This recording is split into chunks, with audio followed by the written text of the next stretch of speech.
pues vamos a hablar de Medio Oriente y su historia. ¿Y por qué Medio Oriente es tan importante en el sistema internacional? Porque todos de una u otra manera queremos resolver el problema de Medio Oriente.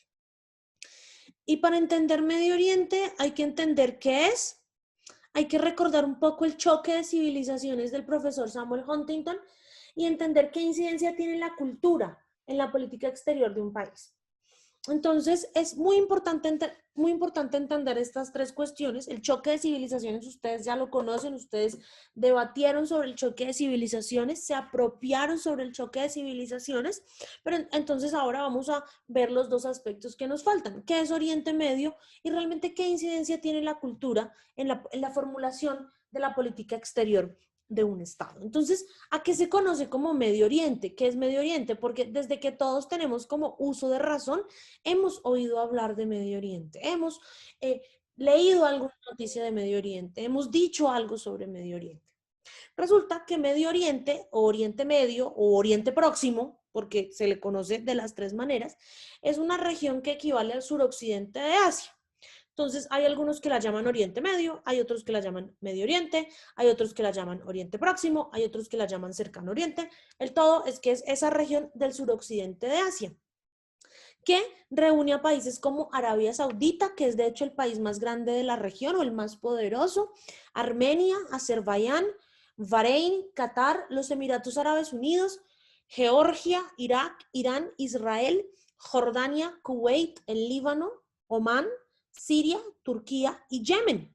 Y también a veces se dice que hay dos países muy cercanos a la región, que son Chipre y Egipto, que están dentro de la región de Oriente Medio. ¿Qué caracteriza a esta región? Y es que todos estos países, con la única excepción del Estado de Israel, practican la misma religión, practican el Islam. Y de allí que, entonces, precisamente hablemos del choque de civilizaciones, porque las grandes diferencias de muchas partes del mundo, o principalmente de Occidente, con esta región, se debe a términos religiosos. ¿Por qué es Medio Oriente muy, muy importante para todos en el sistema internacional actual? Oriente Medio siempre ha sido un foco de atención en el mundo debido a sus problemas y su importancia económica. ¿Por qué? Porque Medio Oriente, la región, es la fuente primaria de una inconmensurable cantidad de petróleo y gas natural para el mundo, porque es el lugar donde puede ser obtenido mucho más barato de lo que realmente puede ser en otros lugares. Hay dos lugares que son unos cuellos de botella para el mundo, que son el Golfo Pérsico, es decir, toda esta región de Irak e Irán, y el Estrecho de Hormuz, cerca de Turquía. A través de estos dos lugares en particular pasa el 90% del petróleo que se consume en el mundo o en los países industrializados como Inglaterra, Francia, Alemania y los Estados Unidos. Entonces, esto hace que esta región sea muy importante.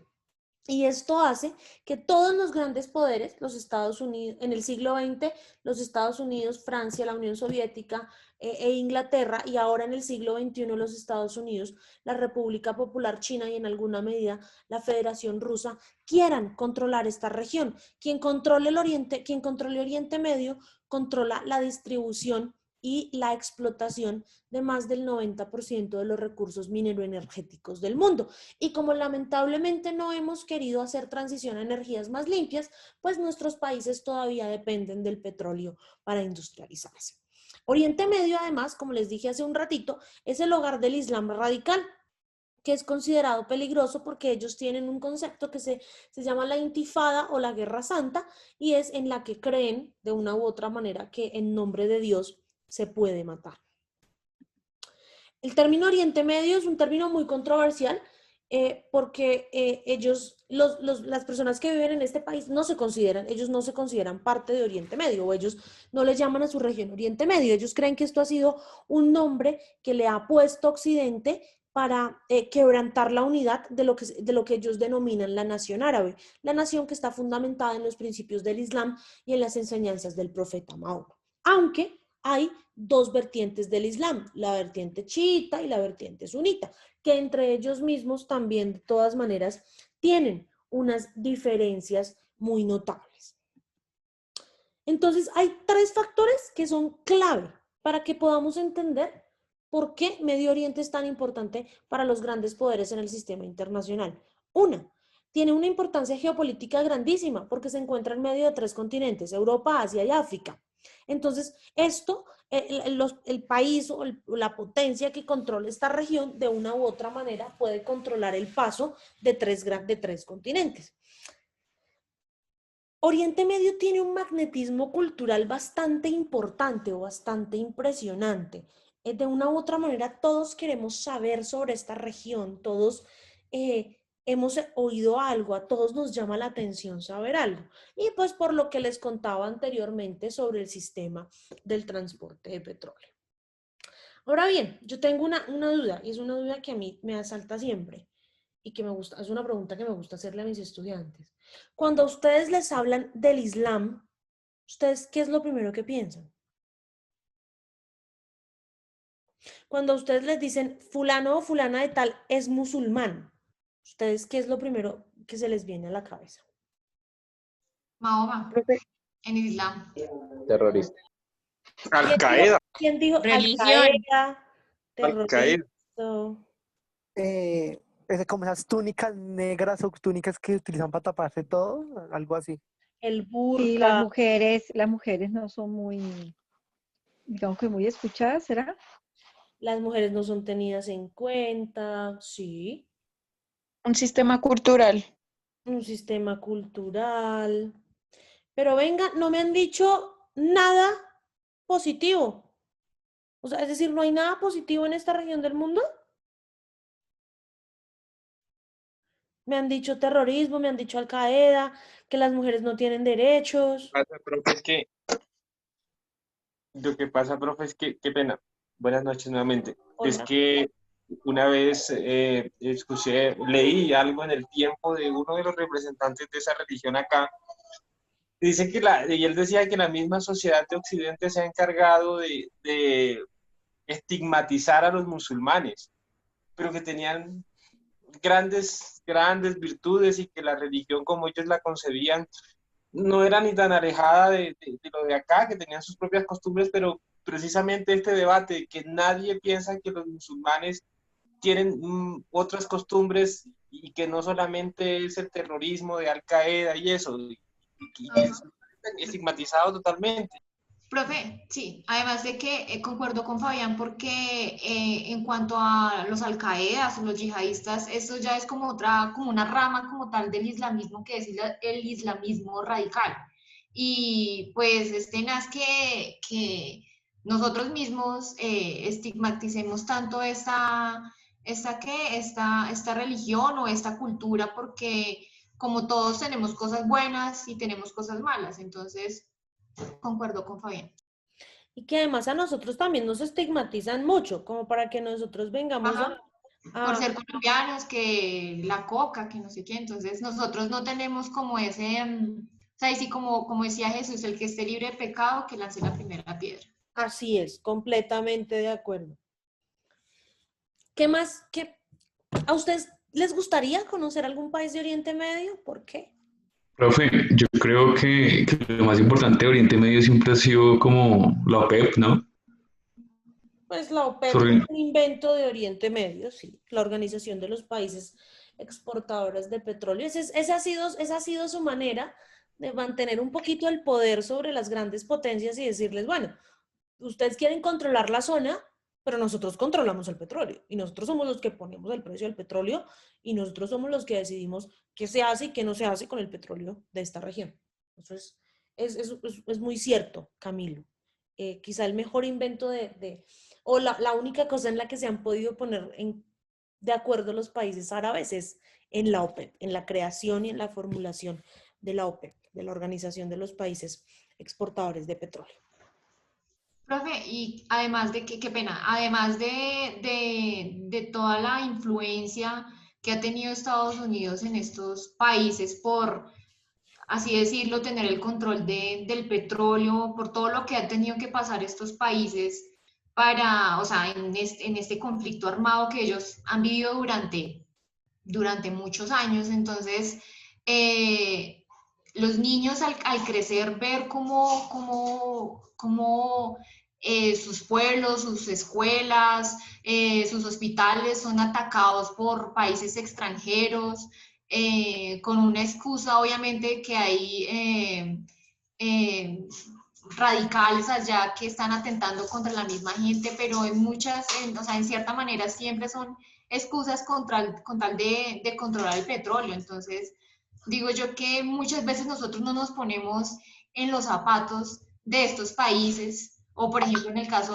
hablando de otro país como lo es Siria, que muchos dicen, no, bueno, estos refugiados vienen a invadirnos, vienen a quitarnos nuestros empleos, vienen a causar estragos en nuestros países, pero muchas veces nosotros no vemos por qué estas personas salen de esos países a causa del conflicto armado. Entonces, creo que nosotros debemos tener conciencia sobre la situación por la que pasan estas personas para que salgan de los países. Obviamente, nosotros no vemos ningún acto terrorista debe justificarse en ese sentido, de que porque Estados Unidos nos ataca o algo así, entonces nosotros debemos responder con lo mismo, no, pero sí ser un poco más conscientes y más solidarios con ellos, porque todos somos hermanos, todos somos iguales. Así es, completamente de acuerdo. La estigmatización también es una forma de meterle miedo a la gente sobre una cultura. Y esta cultura, la cultura de Oriente Medio, es una cultura maravillosa, realmente es una cultura muy rica en muchas cosas. Lamentablemente, Oriente Medio es la región menos democrática del mundo. Quizá Turquía, Israel y un poquito el Líbano y Palestina, ningún país de Medio Oriente posee un sistema democrático fuerte que siga un modelo pluralista y un modelo liberal. Además, exceptuando al Líbano y a Palestina, ningún jefe de Estado árabe ha instaurado medios democráticos en la última generación. Es decir, muchos de estos países son emiratos, sultanatos o reinos, y pues al ser monarquías de una u otra manera, el poder pues es heredado de generación en generación. Entonces eso hace de todas maneras que no hayan índices democráticos y que haya altos niveles de violación a los derechos humanos y de no respeto a las libertades individuales de las personas. ¿En qué momento se hizo famosa o empezamos a tener en cuenta esta región? Durante la Guerra Fría. Porque durante la Guerra Fría la región era muy inestable a causa del conflicto árabe-israelí, que empieza prácticamente en el mismo momento en el que se crea el Estado de Israel en 1948. Pero además de eso hubo intervención de las potencias de las potencias mundiales, como los Estados Unidos y la Unión Soviética, y las múltiples guerras entre Irán e Irak, conocidas como las guerras del Golfo. Pero resulta que cuando se acaba la Guerra Fría, y todo el mundo pensó que iba a ser el fin de la historia, parafraseando al señor Francis Fukuyama, de todas maneras, llegaron más problemas, porque Saddam Hussein, el líder de Irak, ocupó Kuwait e hizo una nueva guerra. Estados Unidos tuvo subsecuentes intervenciones militares en el país, lo que generó mucha más convulsión, porque pues los musulmanes o las personas de esta región sentían que de una u otra manera los Estados Unidos estaba violentando su libertad y violentando su autonomía nacional. Entonces, debido a esta inestabilidad política y a esta inestabilidad militar, Medio Oriente se ha convertido tristemente en la cuna de muchos grandes grupos terroristas, lo que ha aumentado que los ojos del mundo estén puestos en esta región, porque pues hay que combatir al terrorismo internacional. ¿En qué pilares se basa la política exterior de los países de Medio Oriente o la forma en que los países de Medio Oriente se relacionan con el mundo? En la guerra, porque de una u otra manera ha sido la guerra la que ha determinado cómo estos países se relacionan con las grandes potencias como los Estados Unidos, la Unión Europea, Rusia y China. En la religión, porque esta es la región central donde se confirma que realmente la teoría del choque de civilizaciones sí existe, que Huntington sí tenía razón y que los nuevos conflictos van a ser por temas culturales. En términos de su importancia geopolítica, pues Medio Oriente, como lo dije al principio, tiene una importancia geopolítica estratégica y eso hace que todas las grandes potencias, llámese Estados Unidos, llámese Inglaterra, llámese Francia, llámese Alemania, llámese Rusia y llámese en últimos tiempos China, quieran controlar la región, aprovechándose también de que estos países tienen muchas crisis democráticas, como no son democráticos, pues de una u otra manera son más manipulables y pues en términos de estos principios se ha basado la relación de los grandes poderes. Durante la Guerra Fría, pues los grandes poderes, unos dominaban una parte del mundo y otros otra parte del mundo, pero de una u otra manera los grandes poderes siempre han querido ponerle fin a esto, a todas las guerras que ha habido y al conflicto que ha habido entre árabes e israelíes. Si se dan cuenta, desde 1948, en el año en que se crea el Estado de Israel por parte de las Naciones Unidas, 9 guerras han habido desde 1948 hasta el momento. La Guerra del Suez en 1956, la Guerra de los 6 días en 1967, la Guerra de Desgaste entre el 67 y el 70, la Guerra del Yom Kippur en el 73, la Guerra del Líbano en el 82, la primera Gran Intifada o Guerra Santa en el 87, la segunda Gran Intifada o Guerra Santa en el 2000 y el conflicto de la Franja de Gaza en 2008 y 2009, la guerra civil en Siria en el 2010 y el conflicto entre Irán y los Estados Unidos más recientemente. Todas, a excepción de la guerra civil siria y del conflicto iraní, tienen la participación directa del Estado de Israel. Y al tener la participación directa del Estado de Israel, tienen también la participación directa de los Estados Unidos de América, que es el papá, por decirlo así, del Estado de Israel. Siempre se ha hecho una comparación un poco odiosa, pero que es muy cierta, entre el Estado de Israel y Colombia. Muchos dicen que Colombia es el Israel de América Latina. El Estado de Israel es un Estado que está solo en una región llena de enemigos. A Israel nadie, absolutamente ningún país vecino lo quiere. Y de una u otra manera a Colombia, o por lo menos en los años 90, en los años 2000,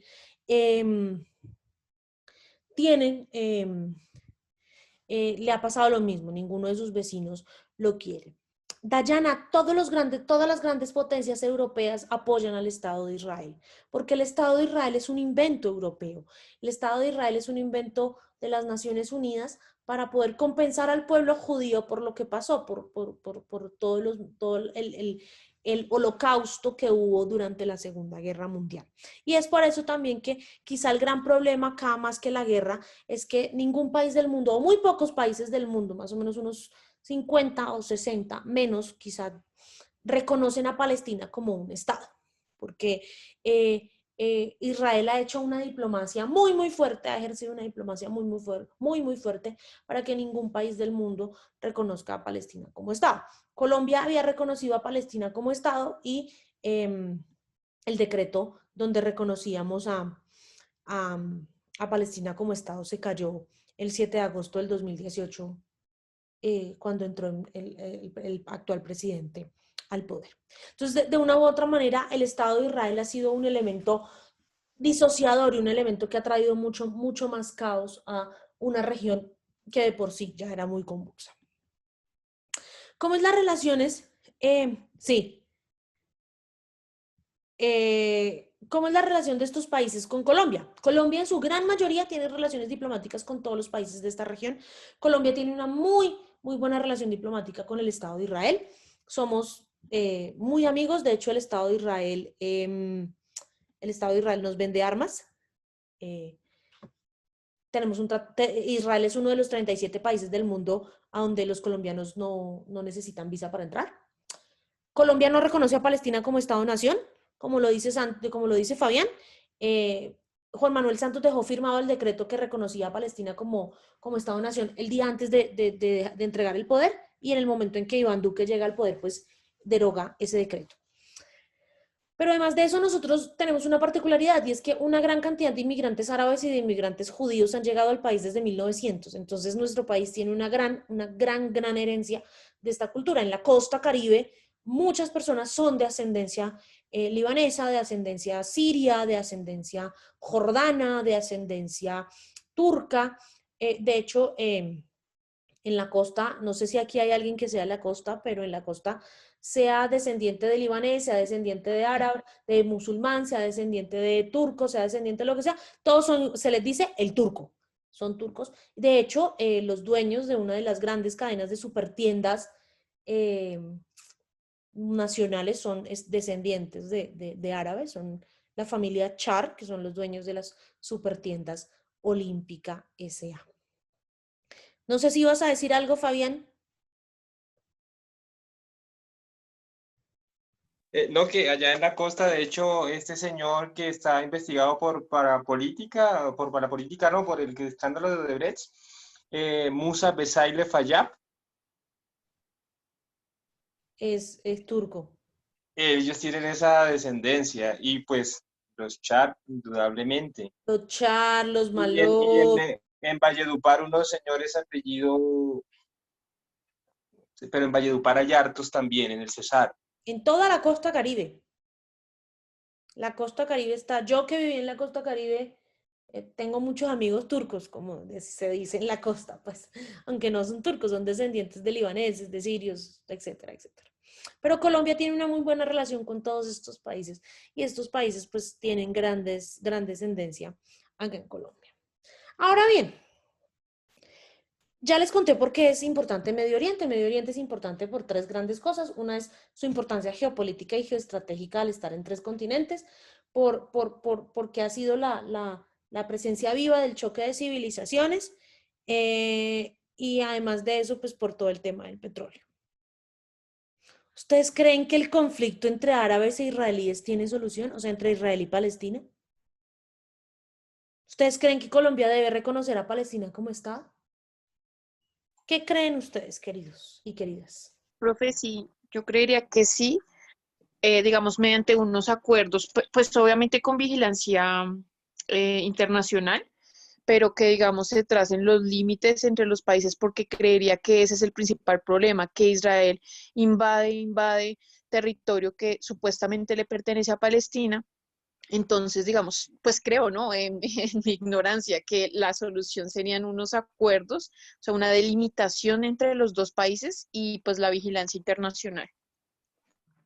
Yo creo que el tema también es territorio, ¿no? Entonces, pues si ellos lograran, o sea, no sé por quién se diera, cómo se diera un territorio, pues a Palestina, entonces, pues ellos también cesaría un poco el tema y los conflictos que ellos tienen, porque pues así como deambulando o como cuando uno tiene un invitado en la casa, los primeros días es chévere, ya después no se vuelve, pues ya no es tan chévere, Es que el porque se problema es siente que como quién se va a invadido. querer ir de ese pedazo de tierra, porque Claro. según esto, esa es la tierra que les dio Abraham, la tierra prometida. Entonces es un poco complicado, ¿no? Y bueno, ¿qué creen? ¿Creen que Colombia debe reconocer a Palestina o mejor no nos metemos en ese problema? Pues si Yo, hacemos yo, parte de todo, de todas las naciones y cuando hacemos, o sea, como estamos en todas esas, como, ay, ¿cómo es que se llama? Se me fue lo que iba a decir. No, sigue Fabián, yo ya digo que se me olvidó lo que iba a decir. buenas noches, profe, siempre saludo. Yo pienso que primero ese tema de Israel y Palestina, eso es de nunca acabar.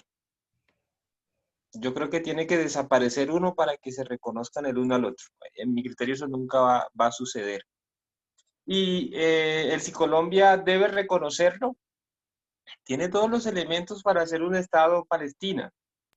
Lo que pasa es que reconocer a Palestina como Estado significaría, y volviendo al tema de los Estados Unidos y la influencia que tiene acá sobre nosotros y sobre América Latina y sobre el mundo, significarían tres gobiernos sucesivos de demócratas que son los más alineados con el reconocimiento de Palestina como Estado.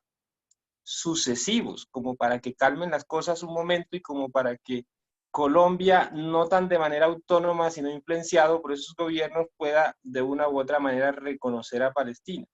Y es una voluntad política tremenda. Mientras exista la polarización y mientras Álvaro Uribe políticamente esté ejerciendo acá influencia sobre los gobiernos y sobre la política nacional, Claramente no se va a lograr porque la tendencia y la ideología política de Uribe es no reconocer a Palestina como tal. Y en ese sentido se necesitarían 3 gobiernos de Colombia que no sean de ultraderecha, que no sean de centro y que tuvieran voluntad política para hacerlo, pienso. ¿Por qué será que todos siempre nuestros temas terminamos con Álvaro Uribe? Hola. Es un cáncer ese señor, profe. Ay, no sean Yo así. creo que le sirve, de todas maneras, yo creo que le sirve al debate. No podemos negar que él ha sido el gran elector de este país. Uribe debe ser una persona, o sea, a Uribe, no, y es una opinión muy personal, ¿no? Hay que derrotarlo políticamente. El sistema jurídico colombiano creo que no está preparado para derrotarlo jurídicamente, pero la gran debacle de Uribe sería derrocarlo políticamente, pero no tratar de derrotarlo jurídicamente para así derrotarlo políticamente, que es lo que erróneamente creo que están haciendo.